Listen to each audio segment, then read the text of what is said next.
Yeah, difficult night, as we expected it would be for Chelsea against what is a very good Bayern Munich team. Yeah, definitely, and I think it was a step too far for a lot of these young players. And I think it was for Frank. I'm sure he would have learned a little bit about a few of these players, but I think he would have gone there. His expectations wouldn't have been probably much more than what he got on the end of today. But Bayern Munich look a formidable team at the moment. They look the most convincing team in the tournament for me. They look like the standout favourites now. They're very slick. Yeah, I mean, we were saying I thought they were the only team that didn't really have a weakness. I see where Rio's coming from defensively, because even Chelsea troubled them. But I still think they're the best balanced team, you know, in terms of everything: goal scorers, creativity, pace. They've got the depth. I mean, obviously we're going into a period where it's a knockout, it's a week. There might be a few injuries in this period. Have they got the depth, strength in depth? Toliso's pretty good. Starts for most teams in the world. Coutinho, I mean, Perisic.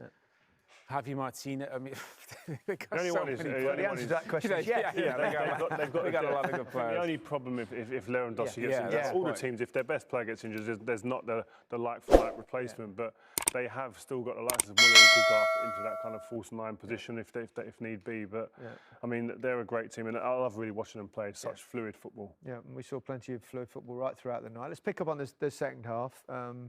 Toliso's goal. Yeah, I mean, we've got it here in a touchscreen because it was just to break it down a little bit. I think we spoke about the defensive frailties, centre-back areas for Chelsea before the game, but I'll stop it here. And again, I hate to pick on the defenders, but it's not only them. I think it's the midfielders as well. In a team, if you want to stop goals going in the pitch, I'm highlighting 3, 4, 5, 6 players. The ball's wide. If you do not communicate and talk and help each other in the box, you will be punished. And not one of these players, I swear to you, has said a word, muttered anything to the other to say, listen, man on the shoulder, drop back. If you're just looking at it so easy and quickly, Kurt, drop back. Christensen, drop back. Then Emerson can drop back. The left back there, Emerson, he has to be the one there really talking as well. He has to be the one talking to the likes of Kurt Zouma. He's not looking at Christensen. But I was saying in Rio, because they're the centre-backs, I would be saying in Rio, as a midfield player, players run off me, I'm too late, he's coming into the box, check your shoulder. And that's how you know they haven't communicated, because none of the centre-backs turn around to look for Toliso. Exactly. I think it's hard for the defenders like Rio, because they're looking at the cross, aren't they? But you're governed by your fullback there. The person on the opposite side of the pitch, you're highlighted, number 33 there, Emerson.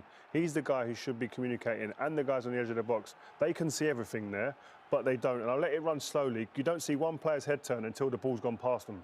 Look, the ball's gone past the 2 centre-backs, and they're standing there, startled. Oh, there's a man behind us. It's comical almost, and it is, again, I'm sure Frank sometimes you get a game as a management team, and you say again that pushes home the narrative as actually we do need to reinforce in them areas, not just as players but as characters, as people that can communicate. You spoke about John Terry before. Listen, to buy that type of player in this current market, it's a £150 million player, and they're not about. But you need someone, maybe sometimes it's not just about ability, it's about someone, a man can come in and say, you move here, you get there, and you can conduct. Yeah, we saw Lewandowski with that great cross there. Strikers know how to cross the ball because they know how they like to receive it. Didn't take him long to add to his remarkable tally this season. Listen, to buy that type of player in this current market, it's a £150 million player, and they're not about. But you need someone, maybe sometimes it's not just about ability, it's about someone, a man can come in and say, you move here, you get there, and you can conduct. Yeah, we saw Lewandowski with that great cross there. Strikers know how to cross the ball because they know how they like to receive it. Didn't take him long to add to his remarkable tally this season. I mean, honestly, 2 goals, 2 assists. And the thing is, I don't think we could argue he's the most complete centre forward, isn't he? I mean, just in terms of his overall packages. The number 9. He's classic. He's probably the best in world football, isn't he? Yeah, his hold-up plays, finishing. I mean, this proper centre forward and just bang. He's told Toliso as well, get out of the way. Again, we talk about a man playing football. Get out of the way, this is me. I know what to do here. I've been here many a time. Toliso ducks. Exactly, great header. Textbook that. Yeah. Let's take you back to very early in the game when Bayern Munich took the lead. Both of you have a view on what led to the penalty being given. Go on. You start, Owen. Yeah, I mean, the thing is, with Thiago, when he's at the heart of it there, but the big difference is now Kimmich playing as a right-back, he's the width and Davis on the left. So they're almost wingers. So Gnabry can come inside, plays quite central, almost with Thomas Muller, creates a slight bit of an overload there. And look at Lewandowski, he's completely unmarked. Christian Zuma completely lost him. Yeah. And they cause you so many issues because they're so flexible. Yeah, and it's the rotation, and we can't say, you've got to stress this isn't easy, but you see here, the look from Christensen, he sees there's a number 9, there's a danger man, but look at his position. He drifts into the middle of the pitch. He goes away from the man who's got 50+ goals of the season, zero awareness. And listen, I said this is top level. It's not easy, it's difficult, but if you're not aware in these situations of who you're playing against and the danger men on the pitch, you get punished. Let me ask you a question. As a centre-half, can you teach that? Can you be taught? Can you learn that?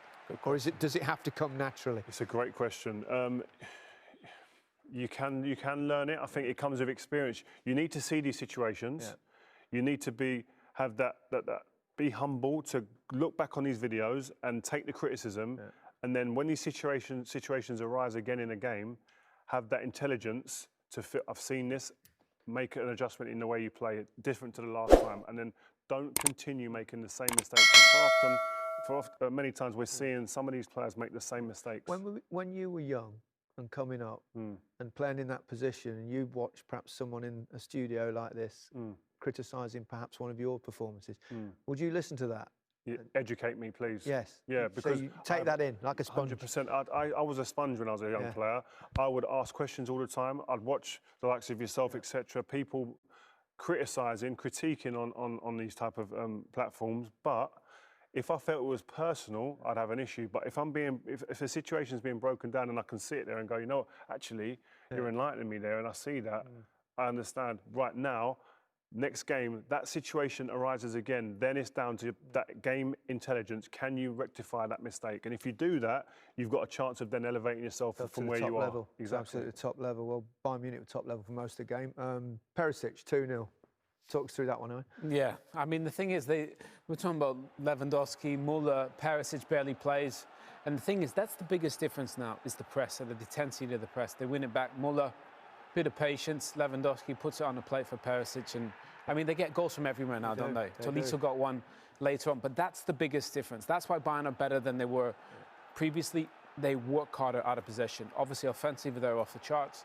The defensively have improved, but if they're getting goals from Perisic and Coutinho and Tolisso, good luck to everyone else. Remember, it was only well over 12 months ago now, of course, because of lockdown, etc. But we watched Bayern Munich against Liverpool, and they were poor, weren't ripped to shreds. I mean, the difference between that team and this team is huge. Well, I think that was really humbling for Bayern Munich to get so outplayed from Jurgen Klopp's side that they realised, wow, we're a long way off, you know, Europe's best. But all of a sudden now, you know, change the style, a few little tweaks, and they just.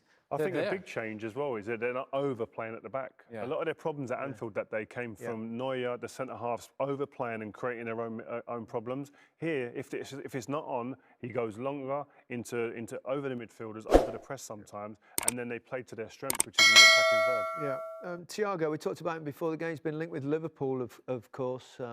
He was terrific again, wasn't he? Oh, he's a real playmaker, a deep-lying playmaker, somebody who can conduct the tempo of the game.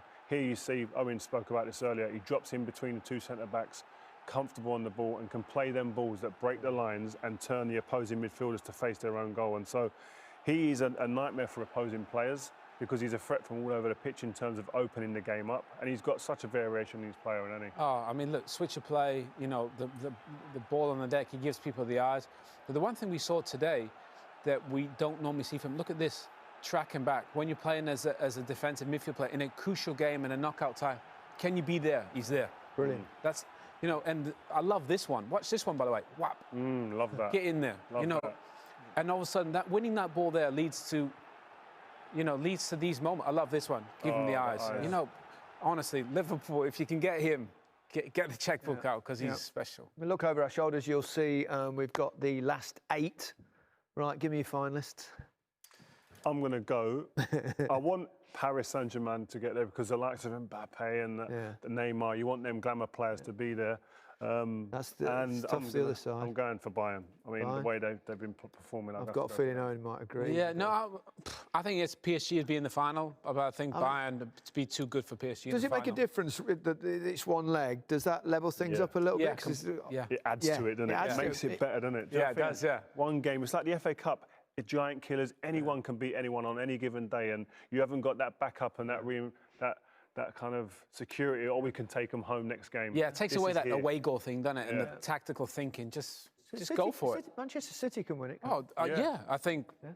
Yeah, City for sure. They're still one of the best teams in the competition. But I just think Bayern have a bit more variables to the game.